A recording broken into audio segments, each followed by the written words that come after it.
আমি জানি এটা যেহেতু সাইমা কোনো ঢাবির শিক্ষার্থী না, তার বাবা কোনো রাজনীতিবিদ ছিল না, তাদের টাকা পয়সা ছিল না, ব্যাকগ্রাউন্ড ছিল না, এই কেসটাও বেশি দিন টিকবে না। এই যে আমরা এখন আজকে আসছি এখানে 2 দিন কথা বলতেছি, তারপরে শেষ, মিডিয়াও চুপচাপ আর কি।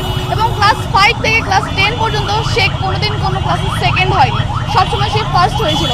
এবং আমার বিশ্বাস ছিল সে যদি এখন কোনো একটা ভালো জায়গায় চান্স পেত, সে অবশ্যই দেশের ভবিষ্যৎ হতে পারত।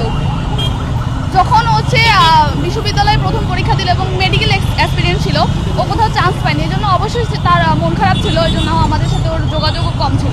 পরবর্তীতে সে মেডিকেল সেকেন্ড টাইম দেয়। তো আপনারা যারা নিউজের মিডিয়ার লোকেরা আপনারা যারা প্রচার করছেন যে সে ঢাকা বিশ্ববিদ্যালয়ের ছাত্রী ছিল, হ্যাঁ এটা প্রচার আপনারা ভুল করেছেন, তবে অবশ্যই এটা হাইলাইটে এনেছে ওর খবরটাকে, কিন্তু মিথ্যা তো মিথ্যাই। আপনাদের আরেকটা বিষয় যে এই বিষয়টা প্রমাণ করে যে একজন যে আহত হয়েছে, নিহত হয়েছে, তাদের শাস্তির দাবির জন্য ব্যাকগ্রাউন্ডের প্রয়োজন হয়। আমাদের শাস্তি পাওয়ার জন্য আমাদের কেন ব্যাকগ্রাউন্ডের দরকার হবে? আজকে আমি মারা গেলাম, আমার বাবা কোনো রাজনীতি করে না, আমার কোনো ক্ষমতাশীল ব্যক্তি নেই আমাকে ব্যাকআপ দেওয়ার মতো, তাহলে কি আমাদের বিচার পাবো না আমরা? তাহলে সাধারণ মানুষকে কেন সরকারকে ট্যাক্স দিচ্ছে? আমাদের নিরাপত্তা কোথায়? তাহলে সরকার তো আমাদের নিরাপত্তা দেওয়ার জন্য আমরা ঠিক করেছি, তাই না? ভোট দিচ্ছি কেন? তারা আমাদেরকে নিরাপত্তা দেবে, আমাদের নিরাপত্তা নিশ্চিত করার জন্য। আমাদের আইন ব্যবস্থা এমন কেন হয়ে যাচ্ছে? এখন পুলিশকে টাকা দিলে পুলিশ গিয়ে যারা অপরাধ করতেছে তাদেরকে 2 দিন পরে ছেড়ে দিচ্ছে।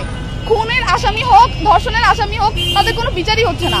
আমি জানি এটা যেহেতু সাইমা কোনো ঢাবির শিক্ষার্থী না, তার বাবা কোনো রাজনীতিবিদ ছিল না, তাদের টাকা পয়সা ছিল না, ব্যাকগ্রাউন্ড ছিল না, এই কেসটাও বেশি দিন টিকবে না। এই যে আমরা এখন আজকে আসছি এখানে 2 দিন কথা বলতেছি, তারপরে শেষ, মিডিয়াও চুপচাপ আর